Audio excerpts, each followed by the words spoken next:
Have you ever heard the phrase, labels are for things, not for people? For many, it's something we hear all the time. Labels are for things, not for people. But how many of us actually stop to think about what it means? Or how much we let labels define who we are? These labels could come from others or from within ourselves. And over time, they can limit us in ways we don't even realise. Welcome back to my channel, and today we're going to explore what it really means and how it can completely change the way you see yourself and the world around you. By the end of the video, you'll walk away with a deeper understanding of why labels are so harmful when applied to people, and more importantly, a clear path to recognizing that whilst you may have certain conditions, whether they're challenges, situations, or beliefs, those conditions don't have to have you. I'll be sharing 4 steps to help you break free from the limiting labels that you or others have placed on you. And I'll wrap up with one powerful bonus tip at the end to bring it all together. So let's dive in. Now, when we talk about labels, one of the biggest problems with labels is that they're everywhere. Just look around. Everything in your house, in your office, it's labelled in some way. Your books, your laptop, your coffee mug, or your coffee, even your clothes. Labels help us categorise and make sense of objects. But when we start labelling people, including ourselves, that's when things can get tricky. So why is that? Why does labelling people have such a negative impact? Well, it's because labels oversimplify something that is incredibly complex. People. Humans are not static. We grow, we change, and we evolve over time. We are dynamic beings capable of learning, healing, and transforming. But a label? A label is fixed. It doesn't allow for evolution. It reduces something to one thing, freezing them in time, even though we know life is always moving. Think back to your childhood. How often were you or others given labels? In school, maybe you were the smart one, the quiet one, or the troublemaker. You see, these labels don't just describe, they begin to shape how people see you and even how you see yourself. Once labelled, it's easy to believe that's all you are, and it becomes harder to break out of that mould. Take someone, for example, who is labelled as a failure after a few setbacks in their career. They might internalise that label and begin to believe that they're incapable of success, even though every person, no matter how successful, experiences failure. Now, instead of seeing failure as a stepping stone, the person may avoid taking risks or pursuing opportunities, all because of a label. Even seemingly positive labels can be limiting. Someone labelled the responsible one might feel burdened by the expectations that come with that. Maybe they feel like they can never let their guard down or show vulnerability because they've always been the one who keeps everything together. You see, labels, whether positive or negative, or I prefer the word empowering, are limiting because they confine people to a narrow box, a simplified version of their full selves. But you're not a label. You're not defined by one aspect of your personality, of one role or one moment in time. So how do we move beyond labels? How do we free ourselves from these mental cages we and others place us in? So let's walk through 4 steps to help you recognise that whilst you may have certain conditions, those conditions do not have to define or limit who you are. So the first step is awareness. You see, you cannot change what you don't notice. Labels are so ingrained with our everyday thinking that we often don't even realise how many we've accepted about ourselves or others. So right now, I invite you to pause and think. What labels do you associate with yourself? What are the first words that come to mind when you describe yourself? Are they labels like introvert, lazy, overachiever, or maybe even something deeper like not good enough or unworthy? Some of these labels might have come from other people. Maybe a parent always called you shy. And that's something that you've internalized your whole life, even though it's not true in every situation. Or perhaps a teacher once said you were bad at maths, and now, decades later, you avoid anything related to numbers, convinced that you're not just good at maths, or you're not just a math person. You see, these labels can often act as self-fulfilling prophecies. When you believe you are something, you unconsciously start to act in ways that reinforce that belief. The quiet kid who's labelled shy might stop raising their hand in class, not because they don't have something valuable to contribute, but because they've been conditioned to believe that's who they are. But let's be clear. Acknowledging a condition like having anxiety or dealing with financial struggles is not the same as letting that label become your identity. You can have a condition without it having you. So you might be someone who deals with anxiety, but you are not defined by it. This is an incredibly important distinction because recognizing your conditions allows you to take control over them rather than letting them control you. You see, awareness is about identifying the labels that you've taken on and questioning where they've come from. Did these labels arise from your experiences, from societal expectations? The more you understand the origins of these labels, the more power you have to change them. So now that you're aware of the labels, the next step is to question their validity. Just because you've been carrying a label for years or even decades doesn't mean it's true. Often labels are given to us based on limited information, a single moment, or even someone else's insecurity or projection. So ask yourself, who gave me this label? Was it based on one event or one moment in my life? Or did someone label me without truly understanding who I am? Sometimes people label us in ways that serve their own needs, not ours.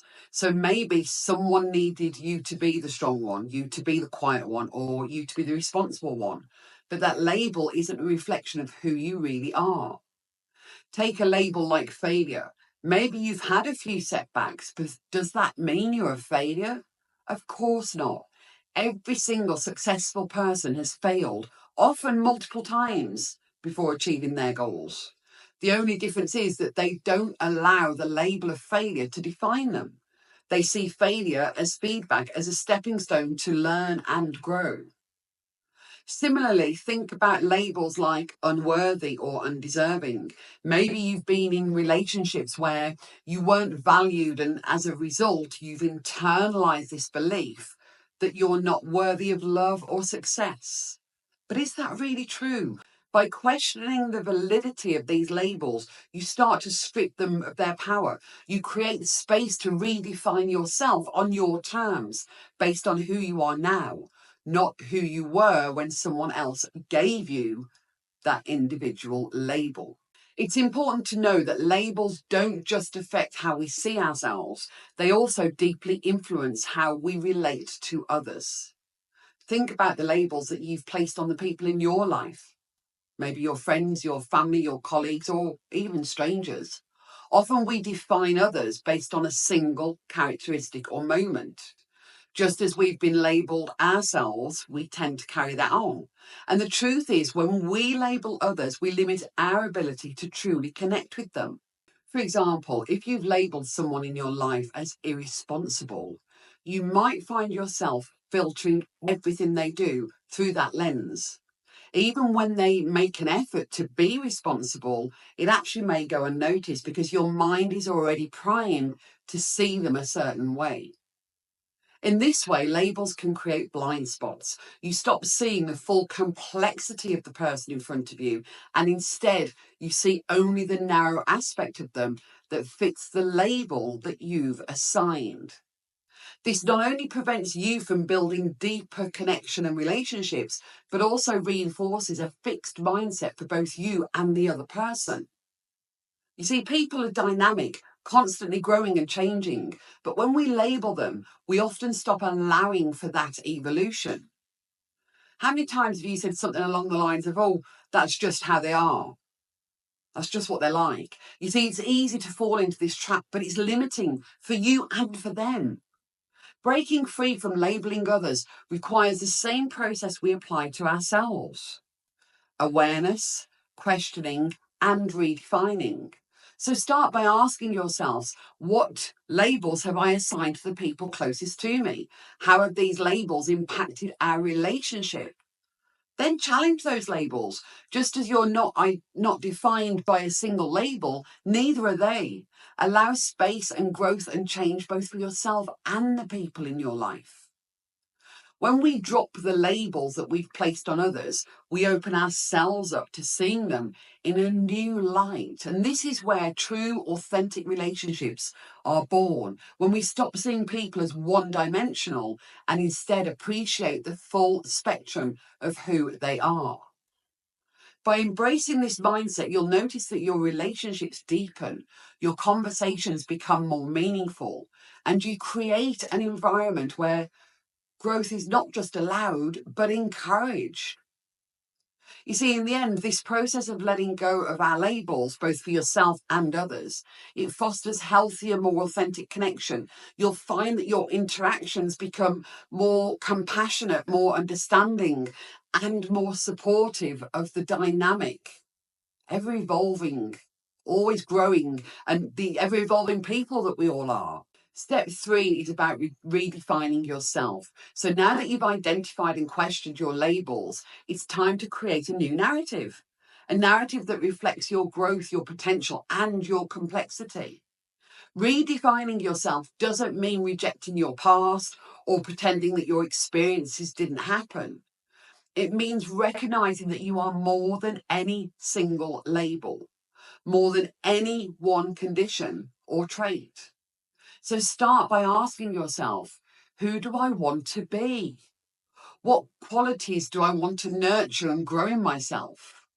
What strengths have I been ignoring because I've been too focused on those old labels?